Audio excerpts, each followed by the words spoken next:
جی میں نے آپ کی ریکارڈنگ سنی تو آپ نے جو میں نے واقعہ ان کا سنا ہے وہ بتایا میں نے.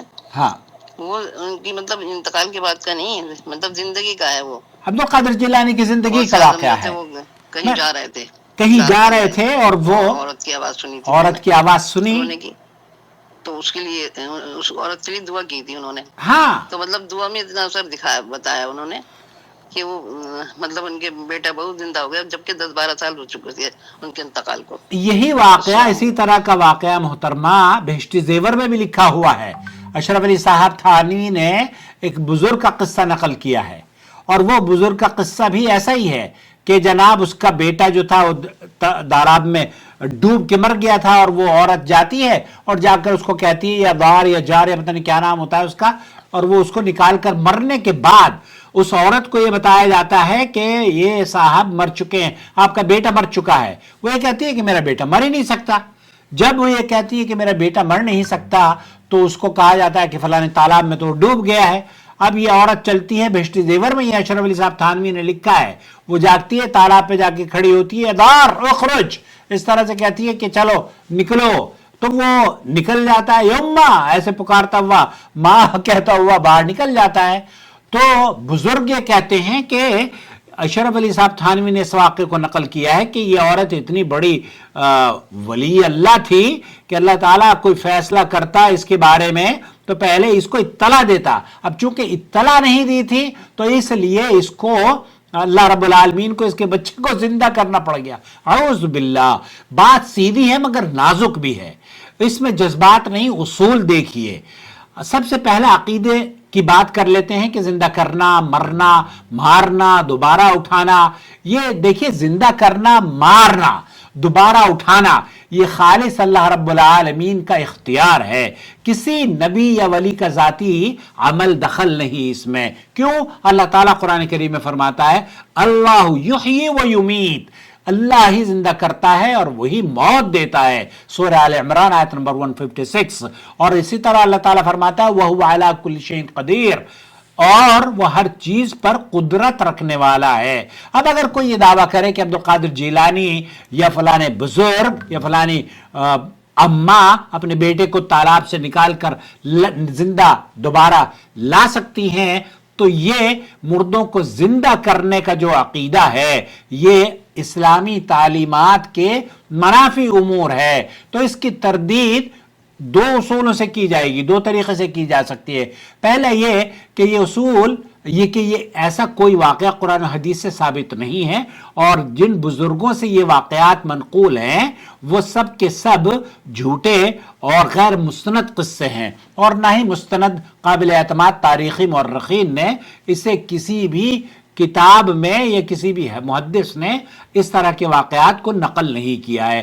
جو کچھ بیان کیا جاتا ہے وہ زیادہ تر بے سند قصے ہوتے ہیں عبد القادر جیلانی رحمۃ اللہ علیہ کے، اور دین میں بے سند بات حجت نہیں ہوتی. نمبر ایک. نمبر دو، اگر بالفرض کسی کے ساتھ کوئی غیر معمولی واقعہ پیش بھی آ جائے تو اللہ کے اذن سے ہوتا ہے، نہ کہ اس ولی کی ذاتی طاقت سے. لیکن یہ مرنے کے بعد کوئی اس دنیا میں واپس نہیں آتا، اور یہ سب کرامات اور معجزے نبیوں کے ساتھ اللہ رب العالمین کے حکم سے معجزے ہوتے ہیں.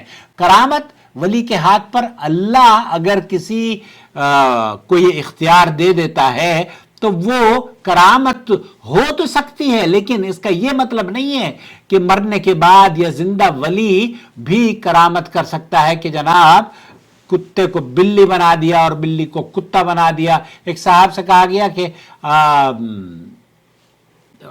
پخانہ کیسے کھا سکتے ہو؟ انہوں نے کہا میں سور بن کے، ایک صاحب نے، بڑے بزرگ تھے صوفی، سور بن کے انہوں نے پخانہ کھا لیا، حلال. اعوذ باللہ. بہرحال اس طرح کے قصے من گھڑت واقعات ہیں یہ. لہذا مردوں کو زندہ کرنا یہ اللہ کی خاصیت ہے، اور اللہ رب العالمین ہی اس بات پر قادر ہے.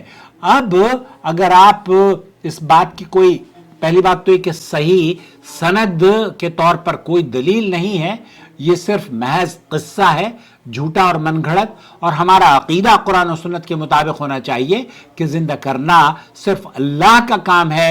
اگر کسی ولی سے کوئی غیر معمولی چیز ثابت بھی ہو تو وہ اللہ کے اذن سے ہوتی ہے، نہ کہ اس کی ذاتی طاقت سے، اور ایسی باتیں بغیر دلیل کے بیان کرنا درست نہیں ہے جو ہمارے ہاں عبد القادر جیلانی کے قصے ہیں۔ بزرگوں کی عزت اور ان کے ثابت شدہ علم، تقوی اور سنت کی پیروی ہم عام کریں تو اچھا بھی لگتا ہے، لیکن اس طرح کے قصے گھڑ کر اگر آپ کسی کی بزرگی ثابت کرنا چاہتے ہو تو یہ بزرگی نہیں ہے، یہ تو ان کے ساتھ ظلم اور زیادتی ہے۔ اللہ سے دعا ہے کہ اللہ تعالی ہمیں غلو کرنے سے محفوظ رکھے اور معتدل اعتدال مزاجی کو ہم سمجھیں اور قرآن و سنت پر مبنی عقائد کو تسلیم کر لیں۔ تو یہ سمجھنا کہ عبد القادر جیلانی مردوں کو زندہ کر دیا کرتے تھے، یہ بات قرآن سے ثابت نہیں ہے۔ اللہ یحیی و یمیت، اللہ ہی زندہ کرتا ہے اور وہی موت دیتا ہے۔ کیا خیال ہے کوئی اور کر سکتا ہے زندہ اور مردہ؟ نہیں نا۔ تو پھر یہ اس طرح کی بدعقیدگی ہمارے دیوبندی اور بریلوی بھائیوں میں دونوں میں ہے، معاف کیجئے گا، یہ دیوبندی ہیں، دیوبندی پکی دیوبندی ہے، لیکن الحمدللہ اب صحیح العقیدہ ہیں، اور جو قرآن پڑھنے بچے ان کے پاس آتے ہیں وہ دیوبندیوں کے ہمارے یہاں تو دیوبند میں آدھے سے زیادہ دیوبند بریلویت سے منسلک ہے۔ ہم جس محلے میں رہتے تھے بڑے مزار ہیں وہاں پر، عرس بھی ہوتے ہیں دیوبند کے اندر۔ جی شکریہ۔ بسم الله الرحمن الرحيم. أيها المسلم، براءتي من المشرك، براءتي ممن عبد غير الله، براءتي ممن لم يتبع محمدا صلى الله عليه وسلم. الواجب على علماء الحق أن يتقوا الله وأن يعلموا الناس وأن يرشدوا الناس من طريق الإذاعة، من طريق الكتابة والصحافة، من طريق التلفاز، يعلموا الناس دينهم.